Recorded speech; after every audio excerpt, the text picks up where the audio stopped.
Como ya hemos visto en unidades anteriores, la representación del volumen o del espacio en 3 dimensiones se puede realizar de varias maneras. Unas son más visuales, como la superposición de planos, y otras más técnicas, como la perspectiva. En esta unidad vamos a estudiar otro recurso para conseguir este efecto, las sombras. Veremos cómo con un buen estudio de las luces y las sombras podemos conseguir obras de una gran calidez o dramatismo. La luz proyectada en todo objeto dejará una zona iluminada y otra oscura. Esta zona oscura es la que llamamos sombra propia del objeto, y que en el dibujo valoraremos con diferentes tonalidades para lograr la sensación de volumen. La luz también creará una sombra proyectada, que proporciona la sensación de espacialidad y perspectiva. Finalmente, las sombras nos aportan además información sobre la posición del observador.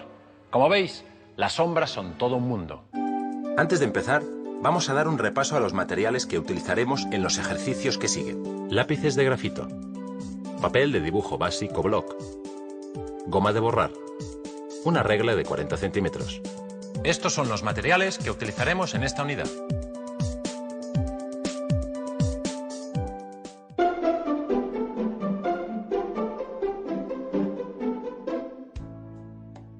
Vamos a ver un ejemplo de sombras propias y sombras proyectadas. Usaremos una luz artificial y colocaremos varios objetos de formas muy geométricas sobre la mesa.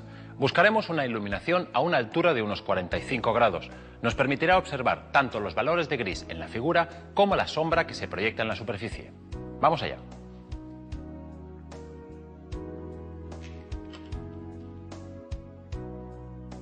Empezamos como siempre por encajar cada una de las cajas de los objetos, teniendo en cuenta la proporción y los ángulos de inclinación que marcan las perspectivas.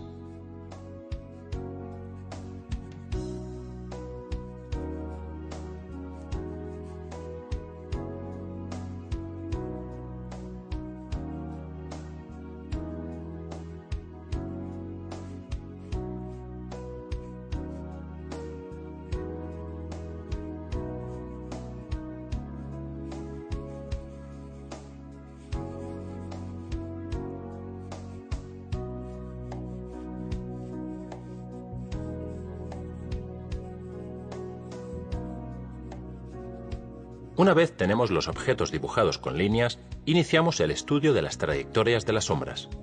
Trazamos el punto del que parte la luz y a continuación las líneas con las que llega a la primera pieza, por ejemplo, el cilindro, y hasta el suelo sobre el que se proyecta.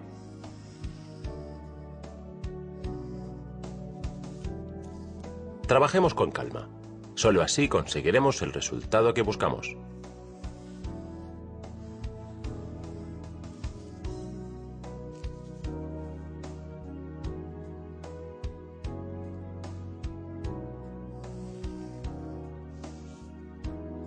Ya tenemos el haz de luz que proyectaría el cilindro en el plano de la mesa.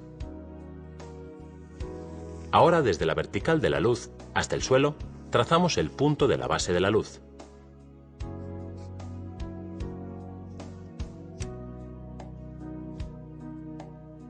Desde él, trazamos las radiales que pasarán por la base del vaso. Al cruzarse estas con las anteriores, nos darán la forma de la sombra proyectada.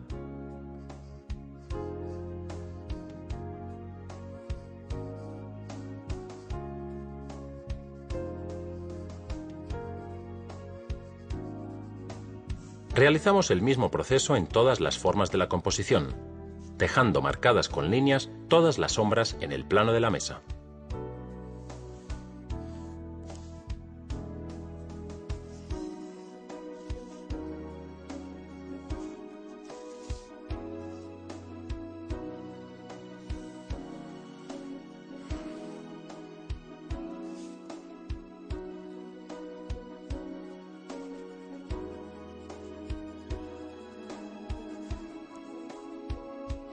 Las sombras son un gran recurso cuando se trata de aportar realismo a un modelo.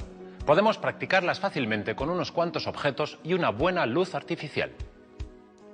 Podemos pasar a dar los valores que corresponden tanto a las sombras propias como a las proyectadas. Es importante trabajar bien las sombras. Dedicadles tiempo. Ya veréis cómo tienen un gran peso en el conjunto.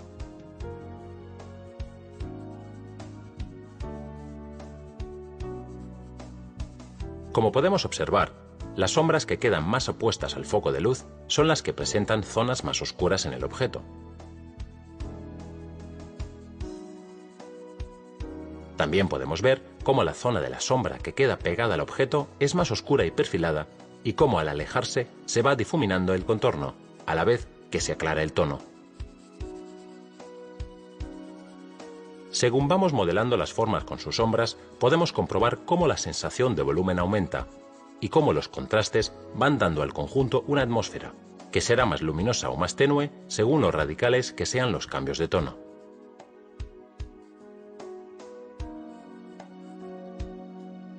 Vemos como poco a poco, todos los detalles que hemos ido plasmando dan como resultado una obra de gran realismo.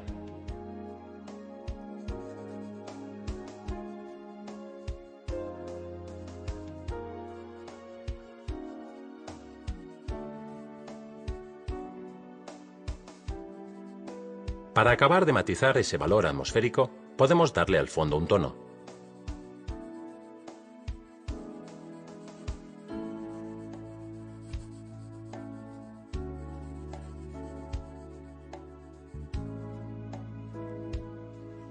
Un buen ejercicio para ir captando las posibilidades expresivas de las sombras propias y de las proyectadas. Con él aprendemos a mirar las sombras con una visión más amplia y sensible a los matices. En unidades anteriores, hemos visto cómo los planos que tienen el mismo valor de sombra están ubicados en la misma posición respecto a la luz y que los huecos son más oscuros.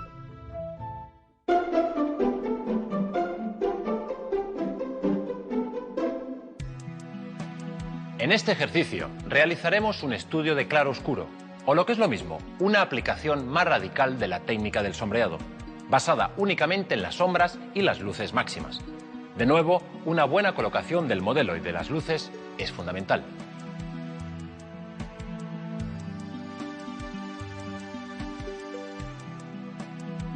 El encaje debe ser completo y simple para establecer cada uno de los principales planos. De esta manera, luego podremos situar correctamente las sombras más oscuras.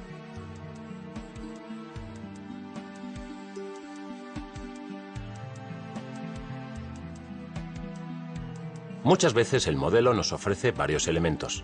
Eso es algo que no debe detenernos. Los trabajamos individualmente teniendo en cuenta su peso en el conjunto final.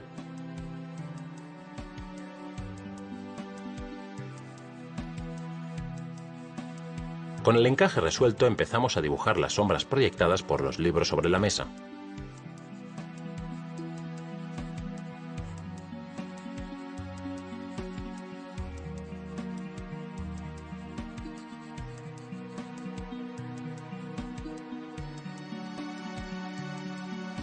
Como podemos observar, la mejor forma de trazar con el grafito es manteniendo una inclinación constante en el trazo.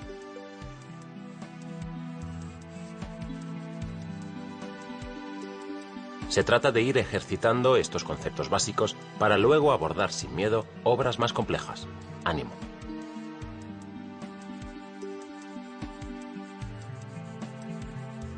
Se dibuja la sombra en el jarrón y dentro de esta se eleva toda la sombra, que recorta a su vez la forma de la manzana.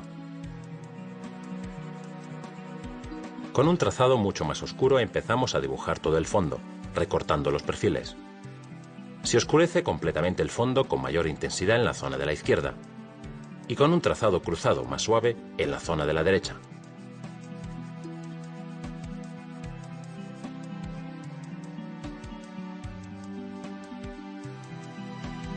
En este paso se requiere pulso y práctica por parte del dibujante. No os preocupéis, siempre estamos a tiempo de ir corrigiendo.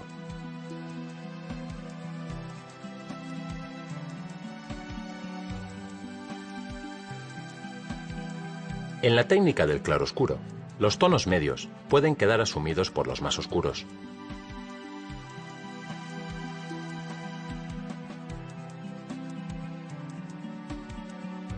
No obstante, siempre podemos plantear algunas tonalidades medias que permitan separar las formas del color del papel.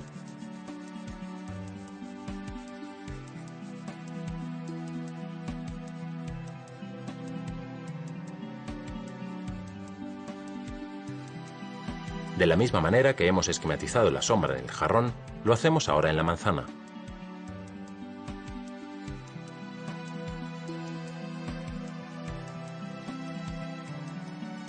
No nos olvidemos de trabajar bien los detalles. También en ellos nos detendremos con atención.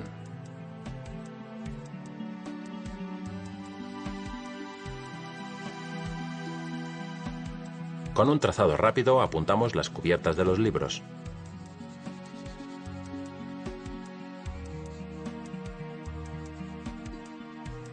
Es imprescindible dominar bien este concepto. Merece la pena concentrarse y practicarlo cuantas más veces mejor. Pasamos a una segunda valoración del conjunto. En este detalle podemos apreciar cómo se construyen los contrastes en el claroscuro.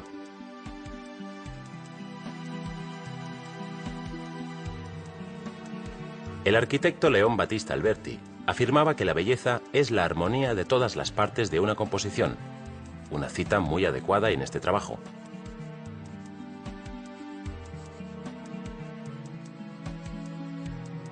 Insistamos un poco más en este punto. De este modo, perfeccionamos nuestro trabajo. Muy bien.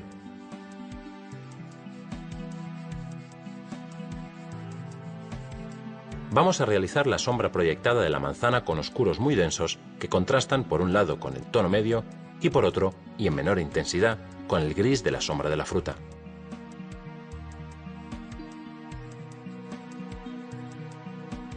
Gracias a una buena aplicación de las sombras, los objetos ganan presencia y el conjunto ofrece el realismo que buscábamos.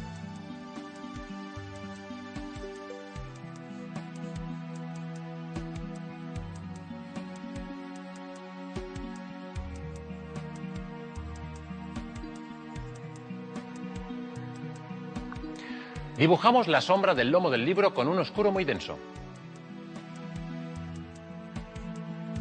El planteamiento del claroscuro está ya bastante definido. A partir de este paso tenemos que compensar los diferentes contrastes. Los oscuros que rodean los puntos de luz al lado de la manzana se oscurecen.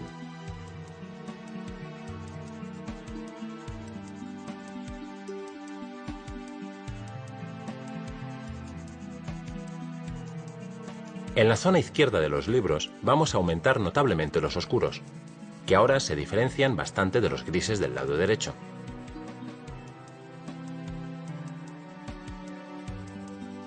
En la mesa dibujaremos un trazado suave.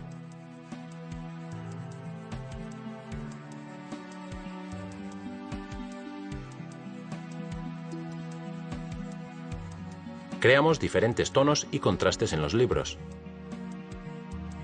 en las tapas, hojas, sombras proyectadas y detalles. En este último paso, lo más importante es acabar de contrastar los oscuros más densos y definir por completo las zonas que requieren un trazo más preciso.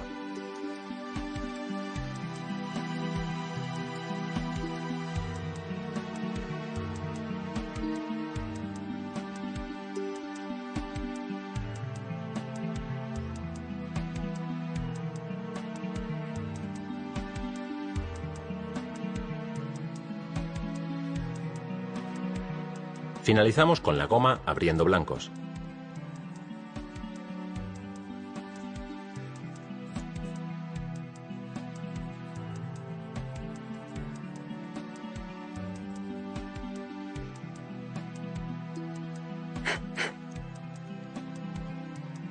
Así damos por concluido este trabajo con grafito, en el que la realización del claroscuro ha sido la principal intención. Enhorabuena.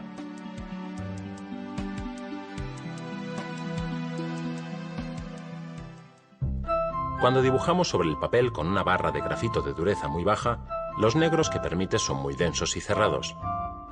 Hay que insistir a la hora de borrar y, sobre todo, debemos ir limpiando la goma cada vez que se ensucie. Un truco muy útil es utilizar la goma maleable a modo de tampón para retirar la capa más gruesa de grafito y después seguir limpiando con la goma normal.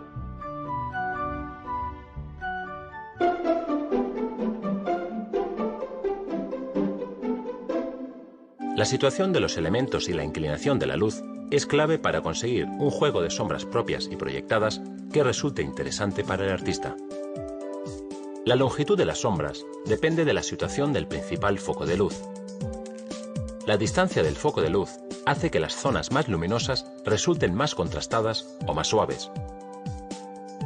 El claroscuro es una aplicación más extrema de la técnica del sombreado, basada únicamente en las sombras y las luces máximas. Con un buen juego de sombras podremos dotar a nuestras obras del volumen y la sensación de atmósfera que tanto las acercan al modelo. Seguid ensayando esta técnica. Hasta pronto.